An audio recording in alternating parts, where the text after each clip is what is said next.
ജിത്തേട്ടാ, വിഷമിക്കാതെ. ഒരു കൊലുന്നനെയുള്ള പെൺകുട്ടി, ഒരു സൽവാറാണ് വേഷം. കഴുത്തിലൊരു കുഞ്ഞു സ്വർണ്ണമാലയും കാതിലൊരു ജിമുക്കിയും, ഒരു കയ്യിൽ വാച്ചും മറു കയ്യിൽ ഒരു സ്വർണ്ണ ചെയിനും കിടപ്പുണ്ട്.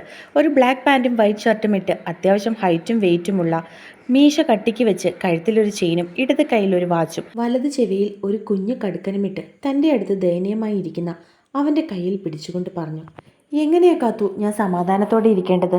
എങ്ങനെയാണ് ഞാൻ വിഷമിക്കാതെ ഇരിക്കേണ്ടത്? അച്ഛൻ്റെ അവസ്ഥ നീയും കണ്ടതല്ലേ. എനിക്ക് എങ്ങനെയും അവളെ കണ്ടെത്തിയേ പറ്റുള്ളൂ.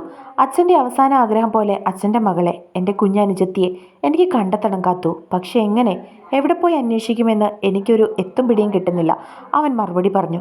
ജിത്തേട്ടൻ്റെ അമ്മയുടെ പേരറിയില്ലേ? നമുക്ക് ആ വഴിയൊന്ന് അന്വേഷിച്ച് നോക്കിയാലോ? അവൾ സംശയത്തോട് ചോദിച്ചു. പേര് മാത്രം അറിഞ്ഞിട്ട് എന്തിനാ കാത്തു? ഒരേ പേരുള്ള എത്ര പേര് ഈ ലോകത്ത് കാണും? ജിത്തേട്ടാ, അച്ഛൻ്റെ കയ്യിൽ അമ്മയുടെ ഫോട്ടോ ഒന്നുമില്ലേ? അവൾ സംശയത്തോട് ചോദിച്ചു. ഇല്ല. അച്ഛന് ദേഷ്യമാണ് അമ്മയോട്. അച്ഛന് മാത്രമല്ല എനിക്കും. ഞാൻ ഒരിക്കലും അവരെ അമ്മയായിട്ട് അംഗീകരിക്കില്ല കാത്തു. അവർ നല്ലൊരു അമ്മയായിരുന്നുവെങ്കിൽ ഒരിക്കലും എൻ്റെ അച്ഛനെ ഒറ്റയ്ക്കാക്കില്ലായിരുന്നു. എന്നെയും എൻ്റെ കുഞ്ഞി പെങ്ങളെയും അവർ അകറ്റില്ലായിരുന്നു. എനിക്ക് വെറുപ്പാണ് ആ സ്ത്രീയോട്. ഒരിക്കലും ഞാൻ ആ സ്ത്രീയെ ഞാനോ അച്ഛനോ അംഗീകരിക്കില്ല. പക്ഷേ എനിക്കെൻ്റെ പെങ്ങളെ വേണം. അവളെ ഞാൻ കണ്ടെത്തും. അന്നത്തെ വയസ്സ് വെച്ച് നോക്കിയാൽ ഇന്ന് അവൾക്ക് 18 വയസ്സുണ്ട്. അച്ഛൻ പറഞ്ഞതനുസരിച്ച് കോടതി വിധി പ്രകാരം 18 വയസ്സ് വരെയാണ് അവൾക്ക് അമ്മയുടെ കൂടെ നിൽക്കാൻ അവകാശമുള്ളത്. 18 വയസ്സിന് ശേഷം അവളോട് സത്യങ്ങൾ തുറന്നു പറയുമ്പോൾ ആരോടൊപ്പമാണ് അവൾക്ക് പോകാൻ താല്പര്യമെന്ന് വെച്ചാൽ അവൾക്ക് പോകാനുള്ള അവകാശമുണ്ട്. പക്ഷെ ജിത്തേട്ട, ആ കുട്ടിക്ക് ഇതൊന്നും അറിയില്ലെങ്കിലോ? ആ കുട്ടിയോട് അമ്മയൊന്നും പറഞ്ഞിട്ടില്ലെങ്കിലോ? അവൾ സംശയത്തോടെ പറഞ്ഞു. അറിയില്ല. ശരിയാ നീ പറഞ്ഞത്. ഒരിക്കലും ഒരു അമ്മ മകളോടത് പറയില്ല. പറഞ്ഞാൽ അവൾ ആ സ്ത്രീയെ വെറുക്കും. അവൾ അച്ഛനെയും എന്നെയും തിരക്കി വരും. ഇല്ലേ കാത്തു? അവൻ കണ്ണുകൾ നിറച്ചുകൊണ്ട് അവളോട് ചോദിച്ചു. ജിത്തേട്ടൻ എന്തായാലും വിഷമിക്കാതെ ഇരിക്കുക. അച്ഛൻ്റെ സങ്കടം നമുക്ക് മാറ്റാം. ദൈവം എന്നൊരാൾ മുകളിലുണ്ടെങ്കിൽ എന്തായാലും അവൾ നമ്മുടെ കൺമുൻപിലെത്തും. ജിത്തേട്ടൻ അവളെ തിരിച്ചറിയുക തന്നെ ചെയ്യും. ഏട്ടൻ്റെ കാത്തുവല്ലേ പറയുന്നത്? വിഷമിക്കാതെ ഇരിക്കുക. അവൾ അവൻ്റെ കവളിൽ കൈവച്ചുകൊണ്ട് പറഞ്ഞതും അവനൊന്ന് പുഞ്ചിരിച്ചു. അല്ല, അച്ഛനെ ഇന്ന് ഹോസ്പിറ്റലിൽ കൊണ്ടുപോയോ ജിത്തേട്ട? കീമോ കഴിയാറായോ? അവൾ സംശയത്തോട് ചോദിച്ചു. നാളെ അച്ഛനെ ഹോസ്പിറ്റലിൽ കൊണ്ടുപോകേണ്ടത്. 6 കീമോ ആണ് പറഞ്ഞിരിക്കുന്നത്. 3ാമത്തേതാണ് നാളെ. 6 കഴിയുന്നതിന് മുന്നേ എനിക്കെൻ്റെ അനിയത്തിയെ അച്ഛൻ്റെ മുൻപിൽ കൊണ്ടുചെന്ന് എത്തിക്കണം. അതിനുവേണ്ടിയുള്ള ഓട്ടത്തിലാണ് ഞാനിപ്പോൾ. അവൻ ദയനീയമായി പറഞ്ഞതും അവൻ്റെ അവസ്ഥ കണ്ട് അവൾക്കും വിഷമം തോന്നി. അമ്പലത്തിനടുത്തുള്ള ആൽമരത്തിൻ്റെ ചോട്ടിലിരുന്ന് അവൾ അമ്പലത്തിലേക്ക് നോക്കി പ്രാർത്ഥിച്ചു. ഭഗവാനെ, എൻ്റെ ജിത്തേട്ടൻ്റെ പെങ്ങളെ എത്രയും പെട്ടെന്ന് ജിത്തേട്ടൻ്റെ കൺമുൻപിൽ കൊണ്ടെത്തിക്കണേ. ആ അച്ഛൻ്റെ മകളെ നീ അവർക്ക് തിരിച്ചു കൊടുക്കണേ, അവൾ മനസ്സിൽ പ്രാർത്ഥിച്ചു. പിറ്റേന്ന് രാവിലെ അലാറം അടിക്കുന്ന സൗണ്ട് കേട്ട് നാഥാണ് ആദ്യം കണ്ണു തുറന്നത്. തൻ്റെ നെഞ്ചോട് പറ്റിച്ചേർന്ന് കിടക്കുന്ന മാളുവിനെ അവൻ്റെ നെഞ്ചിൽ നിന്നും അടർത്തി മാറ്റി അവൻ തലയിണയിലേക്ക് കിടത്തി. പിന്നെ അവളുടെ നെറ്റിയിലൊന്ന് ചുണ്ടുകൾ ചേർത്തുകൊണ്ട് തൻ്റെ പ്രണയത്തെ അവൻ നോക്കി. അവൾ കണ്ണുകളടച്ച് നല്ലതുപോലെ ഉറങ്ങുകയായിരുന്നു. അവൻ അവളുടെ വയറ്റിലേക്ക് നോക്കി. പിന്നെ അവൾ ഇട്ടിരുന്ന ഡ്രസ്സ് കുറച്ച് പൊക്കി പാൻറ് താഴ്ത്തിക്കൊണ്ട് അവളുടെ വയറ്റിലേക്ക് ചുണ്ടുകൾ ചേർത്തു. അവൻ്റെ മീശരോമങ്ങൾ അവളുടെ വയറ്റിൽ കൊണ്ടതും അവളൊന്ന് ചിണുങ്ങി. അവൻ അവളുടെ നെറുകയിലൊന്ന് തലോടി. അവൻ അടിച്ച തിണർത്ത പാടുകൾ കുറച്ച് മങ്ങിയിട്ടുണ്ടായിരുന്നു. അവൻ അവയിൽ വിരൽ കൊണ്ട് തലോടിയിട്ട് അവിടെയൊന്നും മുത്തി. പിന്നെ അവളെ ഉണർത്താതെ കട്ടിലിൽ നിന്നും എഴുന്നേറ്റ് ടവലുമായി ബാത്റൂമിലേക്ക് കയറി. കുറച്ച് നിമിഷങ്ങൾ കഴിഞ്ഞതും അവൾ ഉറക്കത്തിൽ നിന്നും പതിയെ കണ്ണുകൾ തുറന്നു. പിന്നെ കട്ടിലിൽ എഴുന്നേറ്റിരുന്നു കൊണ്ട് നോക്കി. ഷർട്ട് ഇട്ടുകൊണ്ട് കണ്ണാടിയിൽ നോക്കി ഒരുങ്ങുകയായിരുന്നു നാഥ്. അവൾ കട്ടിലിൽ നിന്നും പതിയെ എഴുന്നേറ്റതും അവൻ തിരിഞ്ഞു നോക്കി. ഉറങ്ങിക്കോടാ, എന്തിനാ എഴുന്നേറ്റത്? അവൻ അവളെ നോക്കി ചോദിച്ചു. ഉണർന്നതാ, അവൾ തിരികെ മറുപടി പറഞ്ഞു. നിനക്ക് കുഴപ്പമൊന്നുമില്ലല്ലോ, നീ ഓക്കെ അല്ലേ? അവൻ സംശയത്തോട് ചോദിച്ചു. ഓക്കെയാണ്. നീ ഇപ്പോഴേ കോളേജിലേക്ക് പോകുന്നില്ല എന്ന് തന്നെ ഉറപ്പിച്ചോ? അവൻ സംശയത്തോട് ചോദിച്ചു. എല്ലാവരും എന്നെ കളിയാക്കും, അവൾ മുഖം കുനിച്ചു വെച്ച് പറഞ്ഞതും അവന് വിഷമമായി. അവൻ ഷർട്ടിൻ്റെ ബട്ടൺസ് ഇട്ടുകൊണ്ട് അവളുടെ അടുത്തേക്ക് ചെന്നിരുന്നു. അവനെ കണ്ടതും അവൾ നിറഞ്ഞു വന്ന കണ്ണുനീരിനെ കുനിഞ്ഞിരുന്നു കൊണ്ട് തന്നെ തുടച്ചു. മാളു, അവൻ അവളുടെ താടിത്തുമ്പിൽ പിടിച്ചുയർത്തിക്കൊണ്ട് വിളിച്ചു. ഇന്ന് ഞാൻ നിന്റെ കഴുത്തിൽ മിന്നുകെട്ടില്ലേ, പിന്നെ നീ എന്തിനാ പേടിക്കുന്നത്? എന്നാലും കല്യാണത്തിന് മുൻപ്. സാരമില്ല, പോട്ടെ. നീ പോയി ഫ്രഷ് ആയിട്ട് വാ. നമുക്ക് ഫുഡൊക്കെ കഴിച്ചിട്ട് 10 മണിയാകുമ്പോഴേക്കും ഇറങ്ങാം. അവൻ പറഞ്ഞതും അവൾ തലയാട്ടിക്കൊണ്ട് അവളുടെ മുറിയിലേക്ക് പോയി. അവൻ ഫ്രഷായി താഴേക്ക് ഇറങ്ങി വന്നതും സിറിലും അഭയും നാദും ഗ്രേസിയും ഒക്കെ അവളെ കാത്ത് ഹാളിൽ ഇരിപ്പുണ്ടായിരുന്നു. വാ മോളെ, കഴിക്ക്. ഗ്രേസി അവളെ കഴിക്കാൻ വിളിച്ചു. എനിക്ക് വേണ്ട ആൻറ്റി, വിശക്കുന്നില്ല, അവൾ ദയനീയമായി അവരെ നോക്കി പറഞ്ഞു. ഇപ്പോൾ നല്ലതുപോലെ ആഹാരം കഴിക്കേണ്ട സമയമാണ് മോളെ. വയറ്റിലൊരു കുഞ്ഞും കൂടി ഉള്ളതല്ലേ, കുറച്ച് കഴിച്ചാൽ മതി, വാ. അവർ വീണ്ടും വിളിച്ചതും അവൾ മുഖം ചുളിച്ചു. അത് കണ്ടതും നാഥ് അവരുടെ അടുത്തേക്ക് ചെന്നു. മാളുവിന് വേണ്ടി ഗ്രേസി എടുത്തു വെച്ചിരുന്ന പാത്രത്തിലെ ഫുഡ് അവൻ കൈകളിലേക്കെടുത്തു. അവിടെ ഇരിക്ക്. അവൻ ഡൈനിങ് ടേബിളിലെ കസേര അവൾക്ക് നേരെ ചൂണ്ടിക്കാണിച്ചുകൊണ്ട് പറഞ്ഞതും അവൾ ദയനീയമായി അവനെ നോക്കി.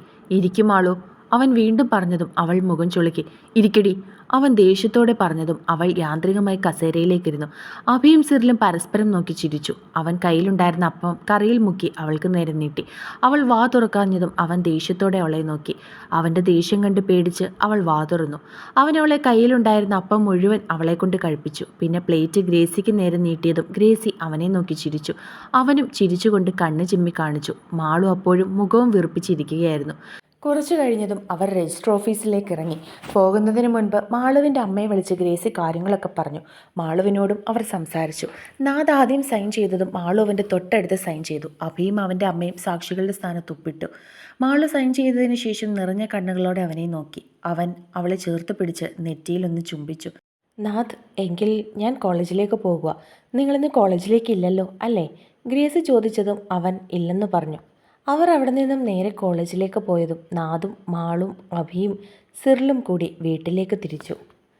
സിറിൽ ഡ്രൈവർ സീറ്റിലേക്കും അഭി കോ ഡ്രൈവർ സീറ്റിലേക്കും കയറിയതും മാളുവും നാഥും കൂടി ബാക്കിലത്തെ സീറ്റിലേക്ക് കയറി. നാഥ്, നമുക്ക് ഉച്ചക്കലത്തേക്ക് പുറത്തുനിന്ന് ഫുഡ് വാങ്ങാം, എന്താ? സിറിൽ പറഞ്ഞതും നാഥ് സമ്മതം മൂളി. അപ്പോഴും മാളു കുനിഞ്ഞു തന്നെ ഇരിക്കുകയായിരുന്നു. മാളു, ഉച്ചയ്ക്ക് നിനക്ക് എന്താ കഴിക്കാൻ വേണ്ടത്? നാഥ് ചോദിച്ചു. എന്താണേലും മതി, അവൾ മറുപടി പറഞ്ഞു. സാധാരണ ഈ സമയത്ത് ഈ ആഹാരം വേണം, ആ ആഹാരം വേണം എന്നൊക്കെ പെൺകുട്ടികൾ പറയുന്നത്.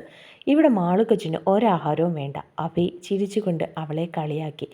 ഇപ്പോഴേ അങ്ങനെ പറയേണ്ട മോനെ അഭി, ഇവൻ്റെ വിത്താണ് വയറ്റിലുള്ളത്, വെറൈറ്റി ആയിരിക്കും, സിറിൽ കളിയാക്കി.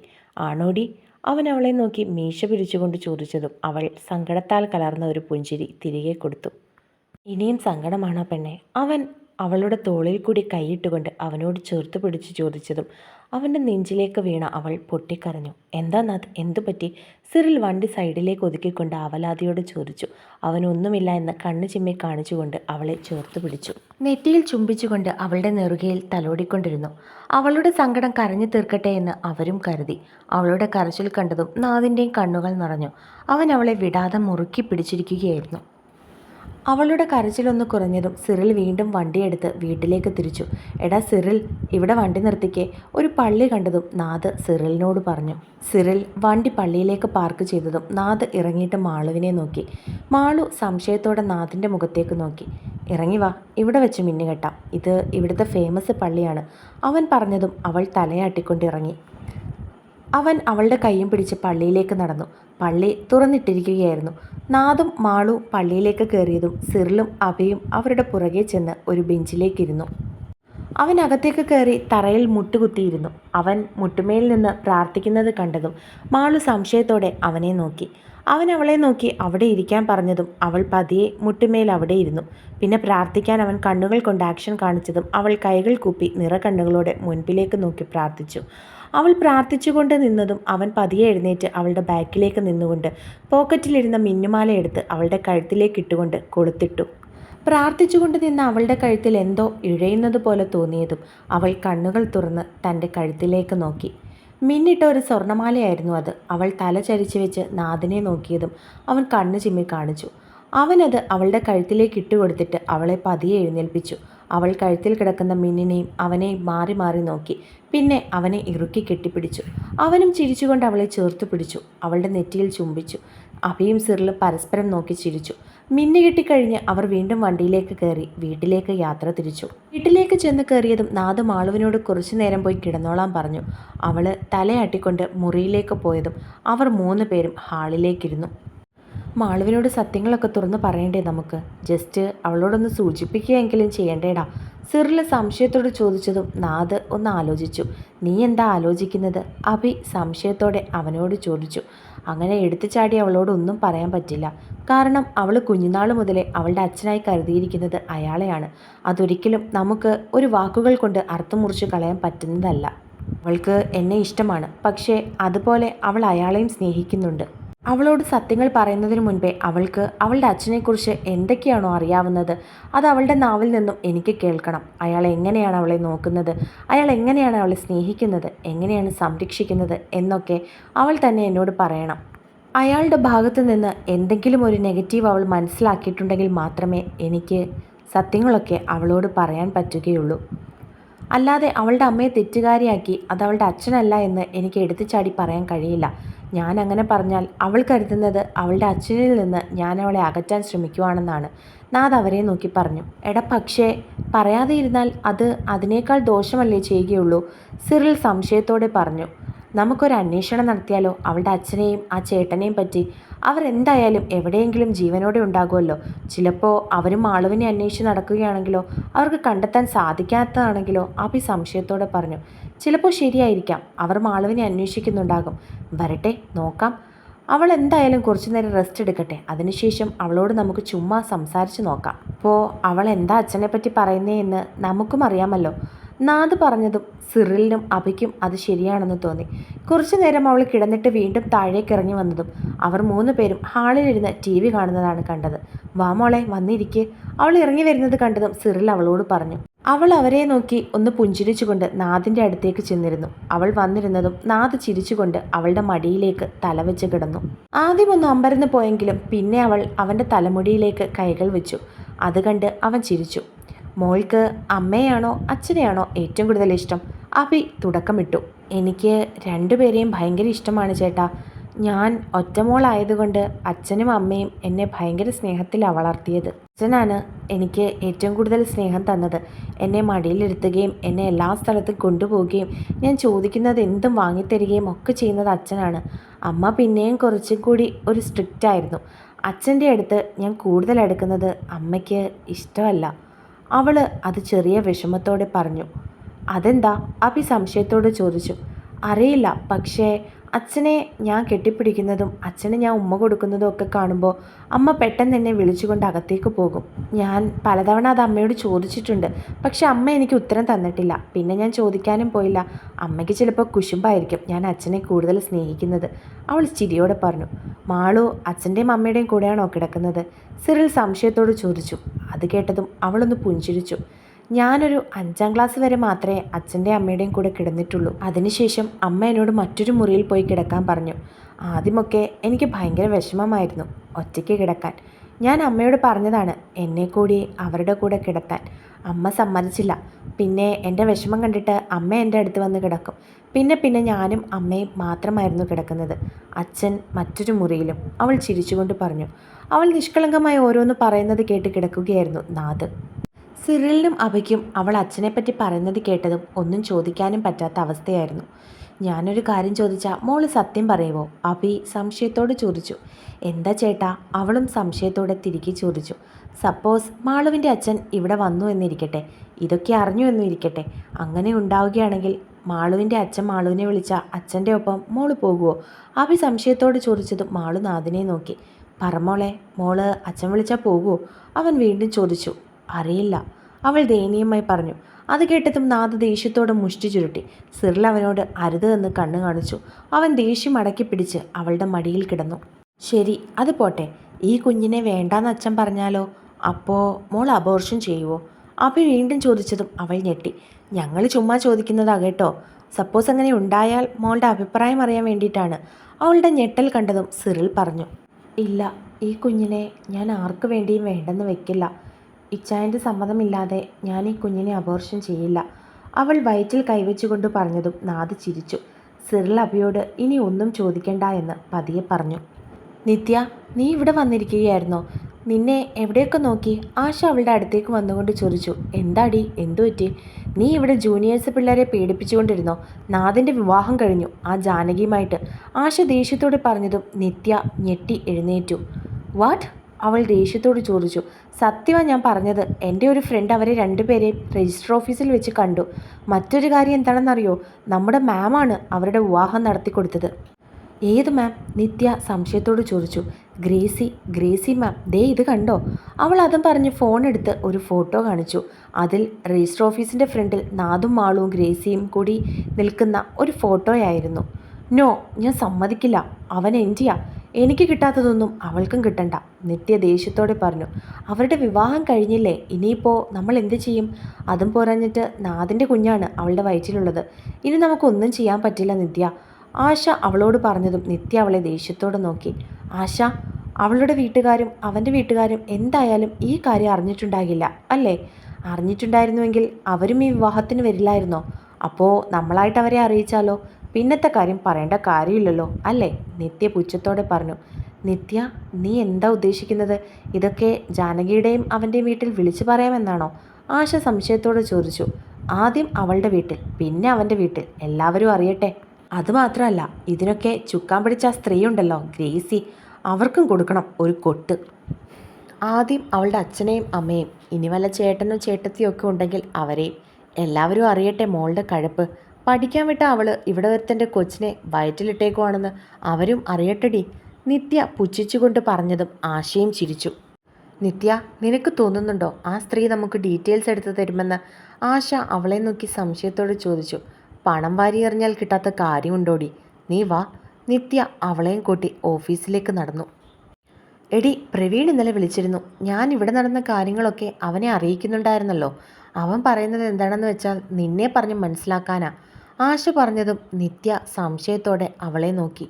അത് അവൻ പറയുന്നത് എന്താണെന്ന് വെച്ചാൽ നാദിനും ജാനകിയെ അത്രയും ഇഷ്ടമാണെങ്കിൽ നമ്മളായിട്ട് വെറുതെ എന്തിനാ എന്നുള്ള രീതിയിലാണ്. ആശ പറഞ്ഞതും നിത്യ ദേഷ്യത്തോടെ അവളെ നോക്കി. നീ ദേഷ്യപ്പെടാൻ പറഞ്ഞതല്ല. അവളുടെ ദേഷ്യം കണ്ട ആശ പേടിയോടെ അവളോട് പറഞ്ഞു. ഒന്ന് ബാത്റൂമിൽ വീണപ്പോഴേക്കും അവനങ്ങ് നന്നായോ? നിത്യ ദേഷ്യത്തോടെ അവളോട് ചോദിച്ചു. എനിക്കറിയില്ല, അവൻ പറഞ്ഞത് ഞാൻ നിന്നോട് പറഞ്ഞു എന്നേ ഉള്ളൂ. മാത്രമല്ല നിത്യ, അവൻ ബാത്റൂമിൽ വീണു എന്ന് പറയുന്നത് എനിക്കങ്ങോട്ട് വിശ്വസിക്കാൻ വയ്യ. നമ്മൾ പോയി കണ്ടതല്ലേ അവനെ. അവൻ്റെ രീതികളും മറ്റും കണ്ടാൽ ബാത്റൂമിൽ വീണതാണെന്ന് തോന്നുവോ? ആരോ നല്ലതുപോലെ പണി കൊടുത്തതല്ലേ. എനിക്കങ്ങനെയാ തോന്നിയത്. പിന്നെ അവൻ ബാത്റൂമിൽ വീണതാണെന്ന് ഉറപ്പിച്ച് പറഞ്ഞതുകൊണ്ടാണ് ഞാൻ അവിടെ വെച്ച് ഒന്നും മിണ്ടാഞ്ഞത്. ആശ സംശയത്തോടെ പറഞ്ഞു. അവൻ സത്യം തുറന്നു പറഞ്ഞാലല്ലേ നമുക്കറിയുള്ളൂ. നമ്മളാരും അന്ന് രാത്രിയിൽ അവൻ്റെ വീട്ടിലില്ലായിരുന്നല്ലോ. അതും ശരിയാ, നമ്മളിൽ നിന്ന് അവൻ മറയ്ക്കുകയാണെങ്കിലോ? നിത്യം പറഞ്ഞു. അവർ സംസാരിച്ചപ്പോഴേക്കും അവർ ഉദ്ദേശിച്ച സ്ത്രീയുടെ അടുത്തെത്തിയിരുന്നു. രേഖ ചേച്ചി, ആശ വിളിച്ചതും അവർ തിരിഞ്ഞു നോക്കി. അവിടെ ഫയലുകളും മറ്റും നോക്കാനിരിക്കുന്നവരായിരുന്നു. എന്താ കുട്ടി? അവർ സംശയത്തോട് ചോദിച്ചു. ചേച്ചി, അത് പിന്നെ ഞങ്ങൾക്കൊരു ഹെൽപ്പ് വേണമായിരുന്നു. നിത്യ ഭയങ്കര നിഷ്കളങ്കത ചമഞ്ഞുകൊണ്ട് അവരോട് പറഞ്ഞു. എന്താ കാര്യം? അവർ സംശയത്തോട് ചോദിച്ചു. അത് ഞങ്ങൾക്ക് ഇവിടെ പഠിക്കുന്ന 2 കുട്ടികളുടെ ഡീറ്റെയിൽസ് വേണമായിരുന്നു. നിത്യ ചിരിച്ചുകൊണ്ട് പറഞ്ഞു. സോറി കുട്ടി, അത് തരാൻ കഴിയില്ല. കുട്ടികളുടെ ഡീറ്റെയിൽസ് പുറത്തു കൊടുക്കരുതെന്ന് ഓർഡറുണ്ട്. ചേച്ചി പ്ലീസ്, ആരും അറിയില്ല. നമ്മളല്ലാതെ ഒറ്റ മനുഷ്യരിതറിയില്ല. ചേച്ചി ഇത് വാങ്ങിച്ചിട്ട് ഞങ്ങൾക്ക് അവരുടെ ഡീറ്റെയിൽസ് ഒന്ന് എടുത്തു തരണം പ്ലീസ്. അവൾ ഒരു കെട്ട് നോട്ടുകൾ അവരുടെ കൈകളിലേക്ക് വെച്ച് കൊടുത്തുകൊണ്ട് പറഞ്ഞു. അത് കണ്ടതും അവരുടെ കണ്ണുകൾ മഞ്ഞളിച്ചു. അത് മനസ്സിലാക്കിയ നിത്യ ആശയെ നോക്കി പുച്ഛത്തോടെ ഒന്ന് ചിരിച്ചു. ആരുടെ ഡീറ്റെയിൽസ് ആണ് വേണ്ടത്? അവർ ചിരിച്ചുകൊണ്ട് ചോദിച്ചു. ഫസ്റ്റ് ഇയർ ബികോം പഠിക്കുന്ന ജാനകി, പിന്നെ തേർഡ് ഇയർ MCA പഠിക്കുന്ന നാഥൻ. അവൾ ചിരിച്ചുകൊണ്ട് പറഞ്ഞു. അവരുടെയോ? കുട്ടിക്കെന്തിനാ അവരുടെ ഡീറ്റെയിൽസ്? അവർ സംശയത്തോട് ചോദിച്ചു. അതുകൊണ്ട് ആവശ്യമുണ്ടായിരുന്നു. അവൾ കുറച്ച് പൈസയും കൂടി അവരുടെ കൈകളിലേക്ക് വെച്ച് കൊടുത്തുകൊണ്ട് പറഞ്ഞു. അതും കൂടി കണ്ടപ്പോഴേക്കും അവർ ഫ്ലാറ്റ്. പിന്നെ ചോദ്യവും പറച്ചിലും ഒന്നും ഉണ്ടായില്ല. അവർ ബികോം ഫയലും MCAയുടെ ഫയലും തപ്പിയെടുത്തു. അതിൽ നിന്നും ജാനകിയുടെ ഡീറ്റെയിൽസ് എടുത്ത് അവർക്ക് നേരെ നീട്ടി. അവൾ അതൊന്ന് ഓടിച്ചു വായിച്ചു നോക്കി. പിന്നെ ആശയുടെ കയ്യിൽ കൊടുത്തു. ആശ അത് ഫോട്ടോ എടുത്ത് ഫോണിൽ പകർത്തി. അടുത്തത് നാഥൻ്റെയാണ് അവർ എടുത്തു കൊടുത്തത്. അത് വായിച്ചു നോക്കിയ നിത്യം ഞെട്ടി. അവൻ്റെ ഗാർഡിയൻ സ്ഥാനത്ത് ഗ്രേസി എബ്രഹാം എന്നായിരുന്നു എഴുതിയിരുന്നത്. അത് കണ്ടതും അവൾക്ക് സംശയം തോന്നി. അവൾ അതിലുണ്ടായിരുന്ന ഗാർഡിയൻ്റെ നമ്പർ അവളുടെ ഫോണിൽ അടിച്ചതും ഗ്രേസി മാം പ്രിൻസിപ്പൽ എന്ന് സേവ് ചെയ്തിരിക്കുന്നതായിരുന്നു കാണിച്ചത്. നിത്യം ഞെട്ടി ആശയുടെ മുഖത്തേക്ക് നോക്കി. ഡി, ഇത് മാം അല്ലേ? ആശ സംശയത്തോട് ചോദിച്ചു. അതെ, നിത്യം പറഞ്ഞു. നിങ്ങൾക്കതറിയില്ലായിരുന്നോ? ആ കുട്ടി ഗ്രേസി മാമിൻ്റെ മകനാണ്, നാഥൻ എബ്രഹാം അലക്സാണ്ടർ. അവർ ചിരിച്ചുകൊണ്ട് പറഞ്ഞു. അത് കേട്ടതും നിത്യയുടെ തലയിലെ കിളികൾ മുഴുവൻ എങ്ങോട്ടോ പറന്നുപോയിരുന്നു. നിത്യയും ആശയും അവരോട് നന്ദി പറഞ്ഞിട്ട് പുറത്തേക്കിറങ്ങി. നിത്യ, നമ്മൾ എന്ത് മന്ദബുദ്ധികളാണ്. ഇതുവരെ നമ്മൾ ഇവരുടെ പേരുകൾ ശ്രദ്ധിച്ചിരുന്നില്ല. ആശ സംശയത്തോടെ പറഞ്ഞു. അപ്പോൾ അവരവൻ്റെ മമ്മിയായിരുന്നു അല്ലേ? അതെ, അതുകൊണ്ടായിരിക്കുമല്ലോ അവർ അവരുടെ കല്യാണം നടത്തി കൊടുത്തത്. ആശ സംശയത്തോടെ പറഞ്ഞു. അപ്പോൾ ജാനകി ഇവരുടെ ഒപ്പമാണ് താമസമെന്നല്ലേ പറഞ്ഞത്? അതുകൊണ്ടാണല്ലോ അവർ രണ്ടുപേരും ഒരുമിച്ച് കോളേജിലേക്ക് വന്നുകൊണ്ടിരുന്നത്? നിത്യ സംശയത്തോട് ചോദിച്ചു. അതെ, ആശ മറുപടി പറഞ്ഞു. അപ്പോൾ നാഥ് അവരുടെ വീട്ടിലല്ലേ? അപ്പോൾ അവളും അവനും ഇത്രയും നാൾ ഒരിടത്തായിരുന്നോ താമസിച്ചത്? നിത്യ ദേഷ്യത്തോടെ പറഞ്ഞു. അതായിരിക്കുമല്ലോ, അതുകൊണ്ടല്ലേ അവൾ അവൻ്റെ കൊച്ചിനെ വയറ്റിലിട്ടേക്കുന്നത്. ആശ അതിന് പുച്ഛത്തോടെ അവളോട് മറുപടി പറഞ്ഞു. അപ്പോൾ ഇത്രയും നാൾ നമ്മൾ കഥയറിയാതെ ആട്ടം കാണുമായിരുന്നു അല്ലേ? അവനും അവളും കൂടെ എന്നെ പറ്റിക്കുകയായിരുന്നു അല്ലേ? അവൾ ദേഷ്യത്തോടെ പറഞ്ഞു. നിത്യ അവളുടെ ദേഷ്യം കണ്ടതും ആശ അവളുടെ കയ്യിൽ പിടിച്ചുകൊണ്ട് വിളിച്ചു. സാരമില്ല, അവൻ ഒത്താശ ചെയ്ത് ആ സ്ത്രീ അവരുടെ കൂടെ നിൽക്കട്ടെ. അവൾക്കുമുണ്ടല്ലോ ഒരു അച്ഛനും അമ്മയും. അവരെന്തായാലും ഇതറിയാൻ വഴിയില്ല. അറിഞ്ഞിരുന്നുവെങ്കിൽ ഒരിക്കലും അവർ രജിസ്റ്റർ മാരേജ് ചെയ്യില്ലായിരുന്നു. നേരിട്ട് അവരുടെ വിവാഹം നടത്തിയേനെ.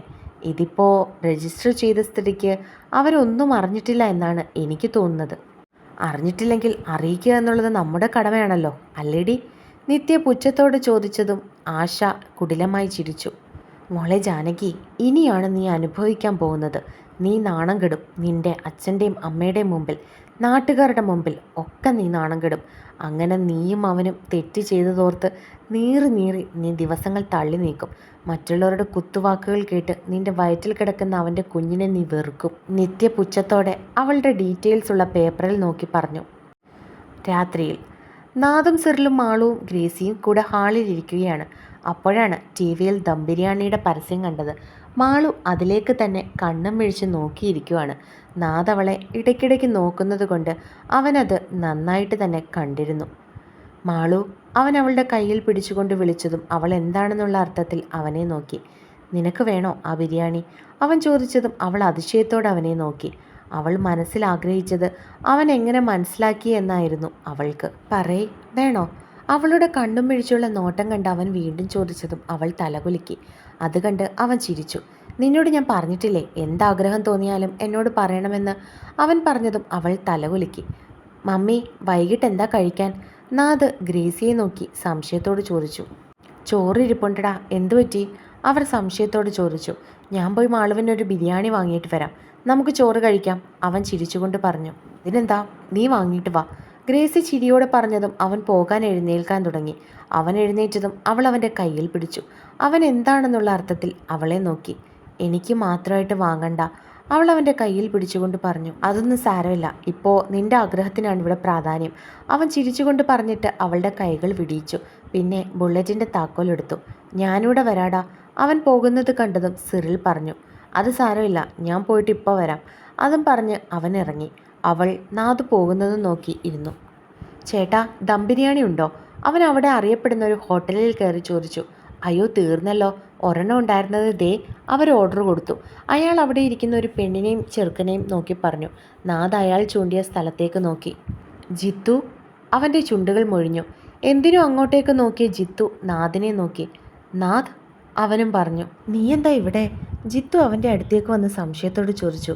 എൻ്റെ വീട് ഇവിടെ അടുത്താ. മമ്മി ഇപ്പോൾ ഇവിടുത്തെ കോളേജിലെ പ്രിൻസിപ്പാളാണ്. നാദ് ചിരിച്ചുകൊണ്ട് പറഞ്ഞു. അതെയോ? ജിത്തു ചിരിച്ചുകൊണ്ട് ചോദിച്ചു.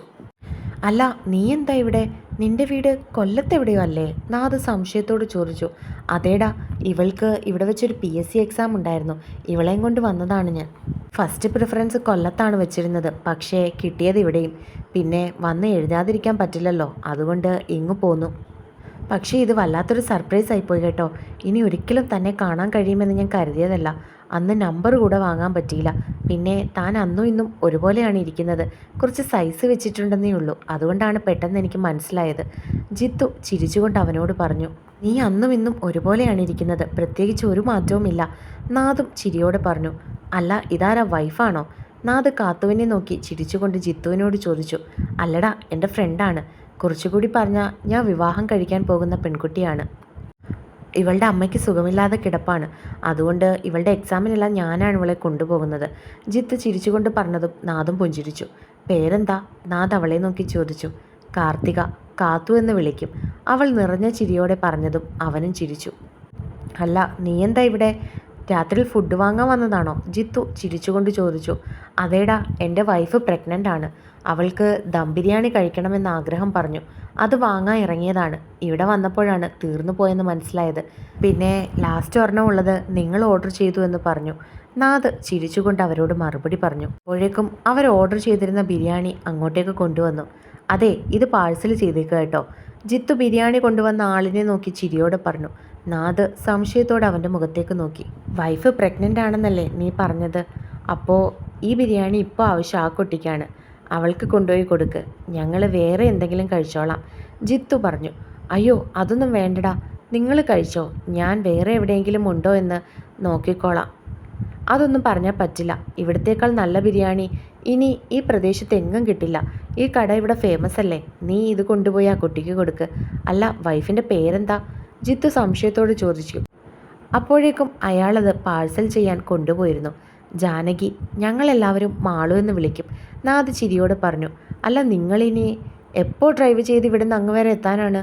നാദ് സംശയത്തോട് ചോദിച്ചു. അത് സാരമില്ല, പാതിരാത്രിയാണെങ്കിലും ഞങ്ങൾ അങ്ങ് എത്തിക്കോളാം, ജിത്തു ചിരിച്ചുകൊണ്ട് പറഞ്ഞു. എങ്കിൽ പിന്നെ ഒരു കാര്യം ചെയ്യാം, നിങ്ങൾ എൻ്റെ കൂടെ വീട്ടിലേക്ക് പോരെ. അവിടുന്ന് ഫുഡൊക്കെ കഴിച്ചിട്ട് നാളെ തിരിക്കാം. നാദ് അവരെ വീട്ടിലേക്ക് ക്ഷണിച്ചു. അയ്യോ, അതൊന്നും വേണ്ടടാ, നിന്നെ കാണാൻ കഴിഞ്ഞത് തന്നെ സന്തോഷം. എത്ര വർഷമായി അല്ലേ? അന്ന് പരിചയപ്പെട്ടിട്ട് ഒന്ന് നമ്പർ പോലും വാങ്ങാൻ എനിക്ക് പറ്റിയില്ല. പിന്നെയാ ഞാൻ ഓർത്തത്, ജിത്തു ചിരിച്ചുകൊണ്ട് പറഞ്ഞു. നമ്മൾ വീണ്ടും കണ്ടുമുട്ടണം എന്നുള്ളത് ദൈവനിശ്ചയമാണ്. അതുകൊണ്ടല്ലേ ഇത്രയും വർഷം കഴിഞ്ഞിട്ടും വീണ്ടും ഇതുപോലെ കണ്ടുമുട്ടിയത്, നാദ് ചിരിച്ചുകൊണ്ട് പറഞ്ഞു. അതെ, എനിക്കും ഇപ്പോൾ അങ്ങനെ തോന്നുന്നു, ജിത്തുവും പറഞ്ഞു. എങ്കിൽ വാ, ഇന്ന് വീട്ടിലേക്ക് പോകാം. കാത്തുവിൻ്റെ വീട്ടിൽ അമ്മ ഒറ്റയ്ക്കേ ഉള്ളോ? നാദ് സംശയത്തോട് ചോദിച്ചു. അല്ല, അച്ഛനും അനിയനും ഉണ്ട്, അവൾ ചിരിച്ചുകൊണ്ട് പറഞ്ഞു. അപ്പോൾ പിന്നെ കുഴപ്പമൊന്നുമില്ല, വീട്ടിലേക്ക് വാ, നാളെ പോകാം. ഇന്നിനി രാത്രിയിൽ യാത്ര വേണ്ട. നാദ് പറഞ്ഞതും അവർക്ക് പിന്നെ തിരികെ ഒന്നും പറയാൻ തോന്നിയില്ല. മാളുവിനുള്ള ബിരിയാണിയുമായി അവർ രണ്ടുപേരും അവരുടെ കാറിലും നാദ് ബൈക്കിലുമായിട്ട് വീട്ടിലേക്ക് തിരിച്ചു. നാദ് അവരെയും കൊണ്ട് വീട്ടിലേക്കെത്തി. മമ്മി, ദേ ഇതാരാണെന്ന് കണ്ടോ? നാദ് ചോദിച്ചുകൊണ്ട് അകത്തേക്ക് കയറി. അവൻ്റെ പുറകിൽ കയറി വരുന്ന അവരെ കണ്ടതും ഗ്രേസി സംശയത്തോടെ നോക്കി. മമ്മിക്ക് ഇവനെ മനസ്സിലായില്ലേ? നാദ് സംശയത്തോട് ചോദിച്ചു. എനിക്കങ്ങോട്ട് എവിടെയോ കണ്ടിട്ടുണ്ട്, ഗ്രേസി ഓർത്തെടുക്കാൻ ശ്രമിച്ചുകൊണ്ട് പറഞ്ഞു. മമ്മി, ഇതാ ജിത്തു. അന്ന് കോളേജിൽ വെച്ച് അടിയുണ്ടായപ്പോൾ എന്നെ കുറേ അവന്മാർ തല്ലിയില്ലേ കൊല്ലത്ത് വെച്ചിട്ട്? അന്ന് രാത്രിയിൽ എന്നെ ഹോസ്പിറ്റലിലാക്കിയതൊക്കെ ഇവനല്ലേ? മമ്മി മറന്നുപോയോ? അയ്യോ, മോനായിരുന്നോ? അന്ന് താടി ഉണ്ടായിരുന്നല്ലോ, എനിക്ക് പെട്ടെന്ന് മനസ്സിലായില്ല മോനെ, അവർ അവൻ്റെ കയ്യിൽ പിടിച്ചുകൊണ്ട് പറഞ്ഞു. ആൻറ്റിക്ക് സുഖമാണോ? ജിത്തു ചിരിയോട് ചോദിച്ചു. അതേ മോനെ. മോനോ? സുഖമാ ആൻറ്റി. ഇതാരാ? കാത്തുവിനെ കണ്ട അവർ സംശയത്തോട് ചോദിച്ചു. ഇത് ഞാൻ വിവാഹം കഴിക്കാൻ പോകുന്ന കുട്ടിയാണ്.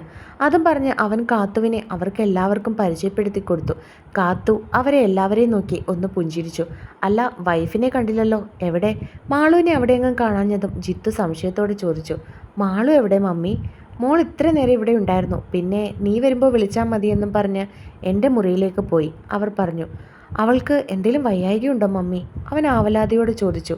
കുഴപ്പമൊന്നുമില്ലടാ, ഞാൻ വിളിക്കാം. അത് പറഞ്ഞ് ഗ്രേസി അവളെ വിളിക്കാനായിട്ട് മുറിയിലേക്ക് പോകാൻ തുടങ്ങി. വേണ്ട മമ്മി, ഞാൻ പോയി വിളിച്ചിട്ട് വരാം. അവൻ അതും പറഞ്ഞുകൊണ്ട് മുറിയിലേക്ക് പോയി. സിർലിൻ ജിത്തുവും കൂടെ പരിചയപ്പെടാനും സംസാരിക്കാനും ഒക്കെ തുടങ്ങിയതും ഗ്രേസി വെള്ളം എടുത്തിട്ട് വരാമെന്ന് പറഞ്ഞ് അടുക്കളയിലേക്ക് പോയി. കാത്തുവും അവരോടൊപ്പം അവിടെ ഇരുന്നു. മാളു. കട്ടിലിൽ കണ്ണടച്ചു കിടക്കുന്ന അവളെ നോക്കി അവൻ വിളിച്ചതും അവൾ കണ്ണുകൾ തുറന്ന് അവനെ നോക്കി. പിന്നെ എഴുന്നേറ്റു. എന്താടാ, വയ്യായിക വല്ലതും ഉണ്ടോ? അവൻ ആവലാതിയോട് ചോദിച്ചു. അവിടെ ഇരുന്നപ്പോൾ കിടക്കാൻ തോന്നി, അതാ, അവൾ അവനെ നോക്കി മറുപടി പറഞ്ഞു. വാ, എൻ്റെ ഒരു ഫ്രണ്ട് വന്നിട്ടുണ്ട്. അവൻ പറഞ്ഞതും അവൾ തലയാട്ടിക്കൊണ്ട് എഴുന്നേറ്റു. അവൻ അവളെയും കൊണ്ട് ഹാളിലേക്ക് നടന്നു. ജിത്തു, ദേ ഇതാണ് എൻ്റെ മാളു. നാദ് അവളുടെ തോളിൽ കൂടി കൈയിട്ടുകൊണ്ട് ഹാളിലേക്ക് വന്നു പറഞ്ഞു. ജിത്തു അവളെ കണ്ടതും കണ്ണെടുക്കാതെ അവളെ നോക്കി. അവരെ കണ്ടതും മാളു ഒന്ന് പുഞ്ചിരിച്ചു. കാത്തുവും അവളെ നോക്കി ചിരിച്ചു. ജിത്തുവിന് എന്തോ ഒരു അടുപ്പം അവളെ കണ്ടപ്പോൾ തോന്നി. എന്താണെന്ന് അവന് മനസ്സിലായില്ല. നാദ് മാളുവിന് അവനെ പരിചയപ്പെടാനുണ്ടായ സാഹചര്യവും ഇപ്പോൾ കാണാനിടയായ സാഹചര്യവും മറ്റും പറഞ്ഞു കൊടുത്തു. മോൾക്ക് ഇപ്പോൾ എത്ര മാസമായി? ജിത്തു അവളെ നോക്കി ചോദിച്ചു. അറിഞ്ഞിട്ട് 3 ദിവസം ആയതേ ഉള്ളടാ, നാദ് ചിരിച്ചുകൊണ്ട് പറഞ്ഞു. വിവാഹം കഴിഞ്ഞിട്ട് എത്ര വർഷമായി? കാത്തു ചിരിയോട് ചോദിച്ചു. അത് കേട്ടതും മാളു നാദിനെ നോക്കി.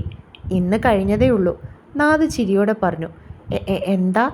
ജിത്തു സംശയത്തോട് ചോദിച്ചതും കാത്തുവും സംശയത്തോടെ അവരെ നോക്കി. സിറിൽ ചിരിച്ചുകൊണ്ട് ഉണ്ടായതെല്ലാം അവരോട് പറഞ്ഞു. കാത്തു അപ്പോഴും വായ് തുറന്നിരിക്കുകയായിരുന്നു. ജിത്തുവിൻ്റെ അവസ്ഥയും മറിച്ചായിരുന്നില്ല. നീ ഇത്ര ഭീകരനാണെന്ന് ഞാൻ അറിഞ്ഞില്ലടാ, ജിത്തു ചിരിച്ചുകൊണ്ട് നാദിനെ കളിയാക്കി. ഭീകരനല്ല, കൊടും ഭീകരൻ. സിറിൽ ചിരിച്ചുകൊണ്ട് പറഞ്ഞതും നാഥ് അവനെ കൂർപ്പിച്ചു നോക്കി. നിങ്ങൾ രണ്ടുപേരും വീട്ടിൽ വിളിച്ച് പറഞ്ഞായിരുന്നോ? ഗ്രേസി വെള്ളവുമായിട്ട് വന്നിട്ട് അവരോട് സംശയത്തോട് ചോദിച്ചു. പറഞ്ഞിരുന്നു ആൻറ്റി. പിന്നെ അവരും പറഞ്ഞു രാത്രിയിൽ ഇനി യാത്ര ചെയ്യേണ്ട എന്ന്. ഇത്രയും താമസിക്കുമെന്ന് ഞങ്ങളും കരുതിയില്ല.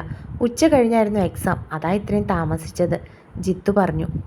അല്ല ജിത്തേട്ടാ, നിങ്ങളൊരു കോണ്ടാക്റ്റ് പോലും ഇല്ലാതെ ഇത്ര കമ്പനി ആയത് എങ്ങനെയാ? നിങ്ങളുടെ സംസാരമൊക്കെ കേട്ടാൽ വർഷങ്ങളായിട്ട് അറിയാവുന്നത് പോലെയാണല്ലോ. കാത്തു ചിരിച്ചുകൊണ്ട് അവരെ നോക്കി ചോദിച്ചു. ചില ബന്ധങ്ങൾ അങ്ങനെയാ കാത്തു. വർഷങ്ങളുടെ പഴക്കമൊന്നും വേണ്ട ചില സൗഹൃദത്തിന്. ഞങ്ങളന്ന് കുറച്ച് ദിവസങ്ങൾ സംസാരിച്ചപ്പോൾ തന്നെ ഞങ്ങൾക്കിടയിൽ ഒരു വൈബുണ്ടായിരുന്നു, അല്ലേടാ? പക്ഷേ ഞങ്ങൾക്ക് വിട്ടുപോയത് ഫോൺ നമ്പർ വാങ്ങിക്കുന്ന ഒരേ ഒരു കാര്യം മാത്രമാണ്. അത് ഞാനും ചിന്തിച്ചില്ല, അവനും ചിന്തിച്ചില്ല. പക്ഷെ കണ്ടില്ലേ, ഈ സൗഹൃദത്തിന് ഒരു സത്യമുള്ളതുകൊണ്ടാണ് ഞങ്ങൾ വീണ്ടും കണ്ടുമുട്ടിയത്. അവൾ ചോദിക്കുന്നത് കേട്ടതും നാഥ് ചിരിച്ചുകൊണ്ട് പറഞ്ഞു.